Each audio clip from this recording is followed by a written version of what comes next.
Hey guys, it's the week before Thanksgiving and there's a lot going on in people's lives. It's an emotional time of the year, right? There's triggers of loneliness and happiness and gratitude and everything else that you've going on in your life. It's basically the last 30-day stretch of the year before you got to hang up your hat and say, I did everything that I could this year. Let's see where the cards laid. So in today's video, we're going to talk about finding your passion, about hustle and hard work and how that really comes into play with the things that you're excited about in life and how you can relate these to your business and what you're focused on. So if you're willing to give back, if you're willing to go out on a limb and find out the things that you're passionate about the things that you're willing to do for others, go check out this video. It's a great one. I hope it finds you well. I hope your Thanksgiving is fantastic next week, and let's go check out the show.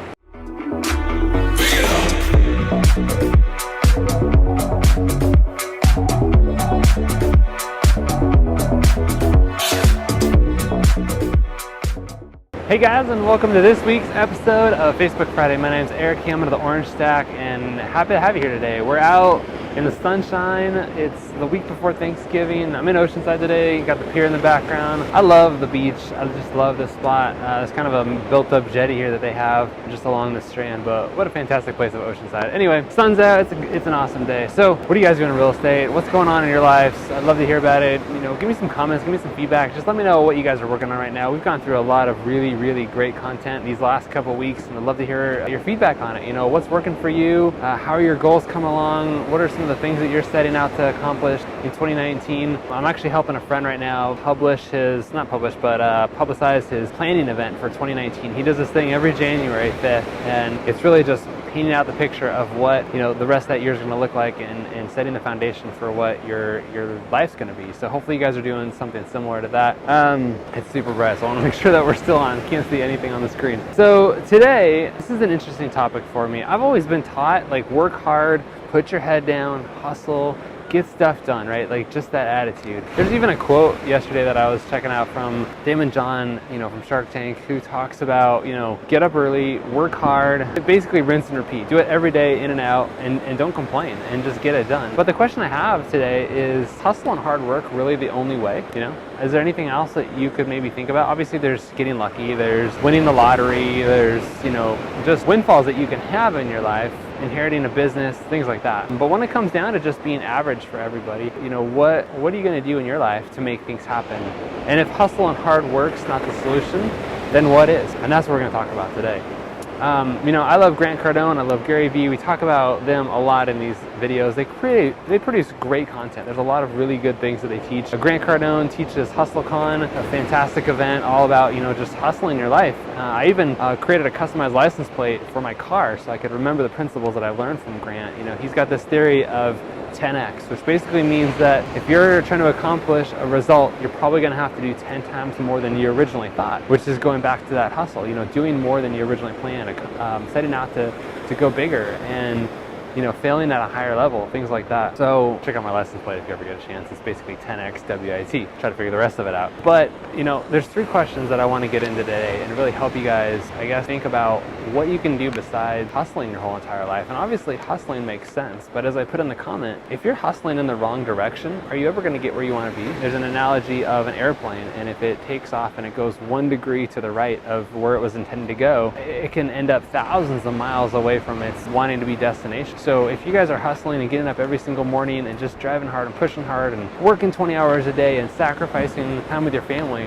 are you going in the right direction? Are you doing the thing that you should be doing? So I'm not saying that hard work isn't what you should be doing, and I'm not saying that you shouldn't hustle. I just want to make sure that there's clarity in what you're all about. Are you going in the right direction, basically? We're going to talk about 3 questions today that are probably going to help open your mind and expand and just think about the possibilities of what some of these answers are, okay? So the first one is, what comes easy to you and hard for others? That was kind of an interesting one for me to think about, because I feel like I'm not great at anything, what I'm telling myself, because I kind of have limiting beliefs sometimes. I know I'm great at a lot of things, but in my mind I'm like, what am I good at, you know? But think about, what are you good at? What are you great at that other people struggle with it? You know, is it creating a video like this every week? Is it figuring out a problem? Is it baking? Is it maybe make the best hamburger that anyone's ever had, and that's it, you know? totally off topic here, but what are some of the things that you're fantastically amazing at that other people can't figure out? When I was growing up, my mom always joked that I was going to be like the Geek Squad. I mean, we didn't even have Geek Squad back then, but I was the one who could program the VCR, and I was the one who could hook up the TV and figure out computer problems and all those kind of things. So my mom, and I think my dad too, thought that I was going down this route of, you know, becoming kind of that tech nerd kind of guy. And there's nothing wrong with that. I tried it out for a little while. It wasn't really the direction that I wanted to go. I went into computer science for a while and just not my interest in life. But that was what I was good at. I could figure things out so easy. I didn't even have to read the manual. I could just intuitively figure it out. You know, when I got a new computer for Christmas or something like that, it was just easy for me to naturally figure out how to use that. And other people, it became a challenge. So think about the things that you've going on in your life that you're amazing at and how you handle those. You know, obviously this is a real estate show, so are you the best realtor in your town? Do you sell more homes than anybody else? Are you able to always get over asking price for a home? Are you able to get every listing appointment that you go on, you know? But don't just think about real estate. Think about other things in your life that you're good. Are you good at negotiating? Are you good at sales? Are you good at having conversations on the phone? Are you good at understanding people's needs and personalities and what drives them and pushes them? So think about that. What are you naturally good at, basically? So basically the follow-up comment to that is helping you identify your strengths and focus on them to make them stronger. So once you identify what those things are that you're amazing at, focus on those. Think about those things. And maybe it's not real estate, right? Like, I know that I can sell a house, and I know that I can find the needs of a buyer and help them identify what they're looking for. That's not my strongest thing in life. That's why I don't do it full-time anymore. I like helping people solve problems, and I think I'm good at that. That's why I create this show, so I can help you guys develop your business and create more opportunities in your business. So I can help you. It's one of the things that I focus on. Second question, number 2.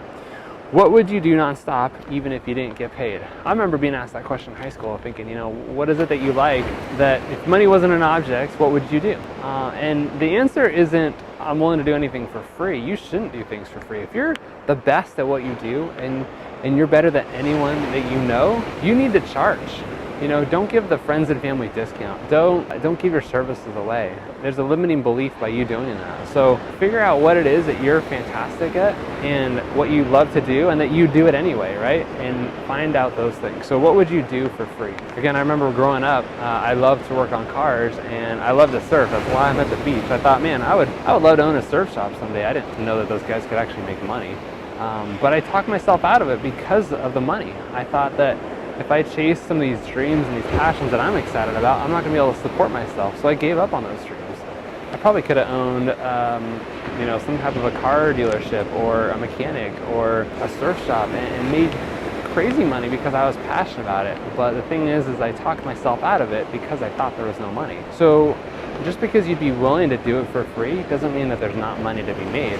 It just means that you're so excited about that item that you'd be willing to do it regardless. So again, back to real estate. You know, if your mom called you up, would you sell her house for free? Or would you be like, oh, that's a lot of work. I don't know if it's worth doing it for free. Would you list someone's house? Would you work with a buyer for 6 months for free? If the answer is not yes, you're probably not that passionate about real estate. I got into real estate through real estate investing, and I was super excited about it. When I knew I was just eating up everything that I could about it. I'd watch every TV show, I'd read every book, I'd go meet with contractors, I'd take tiling classes at night from Home Depot so I could learn how to do some of the stuff myself. I would just do anything that I could to learn these things. And honestly, like when I was new, I was willing to do it for free. I would partner with guys just to get the experience. I would go do the rehab for investors on their home just to be able to be in that environment and see what they were doing and see what finishes they use and see how they turn the house from ugly to beautiful, in 3 or 4 weeks, just because I was so passionate about it. And I still am. I love real estate investing, and I'll talk to you all day about it for free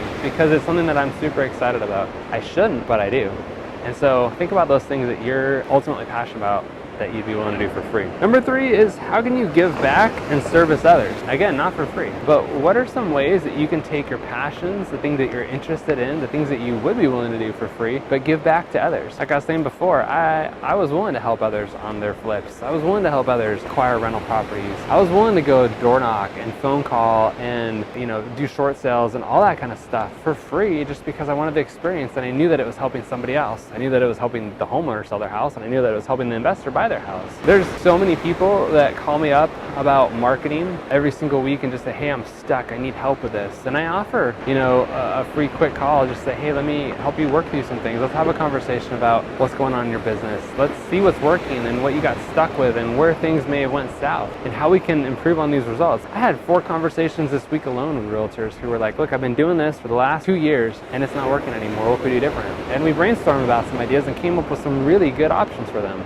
I didn't charge them for this. It was just something I was willing to do. So I'm willing to give back. I'm willing to help people out. And that's the thing that you need to think about with your business is, what can I do to benefit others and help them receive value? And it's something that I'm passionate about. And that's where you're going to win. So if you can kind of sense a pattern here, what's going on is it's about you in a degree. It's about the strengths that you possess, the things that you're amazing at, about the passions that you have, and about bringing service to other people. And I'm not talking about like feeding the homeless and things like that, which you should do anyway. I'm talking about just giving back and being able to bring value to people's lives when they shouldn't have to stroke a check for that. If that makes sense. So when you're good at what you do and you can impact others, you're gonna win. It's just how it goes. Think about the people in your life that are amazing at what they do, that they're the only ones you know that they can do, and how they give back, right? So I talked about Damon John on the Shark Tank. I love that show, and I also love The Profit because these guys are ultra wealthy, amazing business owners who've done incredible things. They have amazing results to their business, and a lot of them are approached for money all the time. People want a handout, right? They want you to invest in their business. They want something back. But if you ever watch that show, there's people that they'll do free things for. They'll partner with people because they're passionate about it. You'll have a lady who's interested in cupcakes and she's creating a cupcake that's healthy or whatever, and it gives back to some charity that she's passionate about. And because she's passionate about it, it tugs on the hearts of these sharks, right?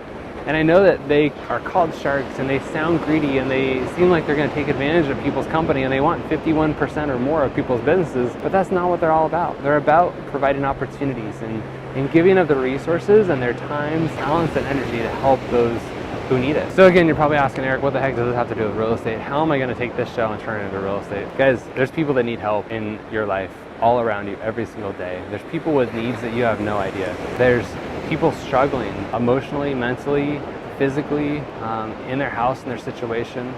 Maybe they waited too long to sell their house. The market's changing right now and they're not able to do what they need to do. Maybe they have had to separate from their spouse so one can work in one area and one can live in another area so that they can provide for their family. There's things going on in your life all the time that you may not always be aware of. So start to consider what's going on around you. Start to consider, how can I help these people? And maybe it's not just about real estate, right? Maybe it's other passions that you have in life. Like I said before, I'm super interested in the technology, in cars, in construction, and all these type of things. And yeah, they're kind of related to real estate, but not really. But I'm willing to go and work on the hobbies and passions that I have to give back to others because I know that it's going to benefit somebody later. So again, if you're a great cook, go make someone dinner once or twice or a week. Go bring them food one night when you think that they may need your help. Go help watch somebody's kids when you think that maybe they just need a night off and to spend some time alone with their spouse. Go be a friend to somebody. Go take the time to find out someone's need and give back. And then go find some way that you can win at what you're doing. And again, this weekend, this next Thanksgiving, this next week, as you're eating your turkey and chomping down on your mashed potatoes and all that kind of stuff, think about the things that you're grateful for and the things that you're passionate about and how you can give to those in need and give to those that probably can return that favor to somebody else too. So I hope this video finds you guys well. I'm just in a place in my life right now where I love giving back to people and I appreciate the struggles that I've been through and the things that I've had to accomplish to get where I am today. And I know it takes huge leaps of faith and big steps to get there. And when you guys pivot from focusing just on you and just on the things that you need in life and think about others and how you can help them, you're gonna win. So this has been a super mental video. And if it's played with your head, I hope that I accomplished what I was after. But thanks guys for being here each week. Thanks for watching. Thanks for engaging. And I really am excited to keep moving forward with you guys. So keep tuning in every Friday morning, 10 a.m. Pacific. We'll go live Black Friday next week. Maybe see what you guys are up to. See what you guys are buying, shopping for Christmas and all that kind of stuff. I hope you guys have a fantastic weekend and we'll see you on the next show.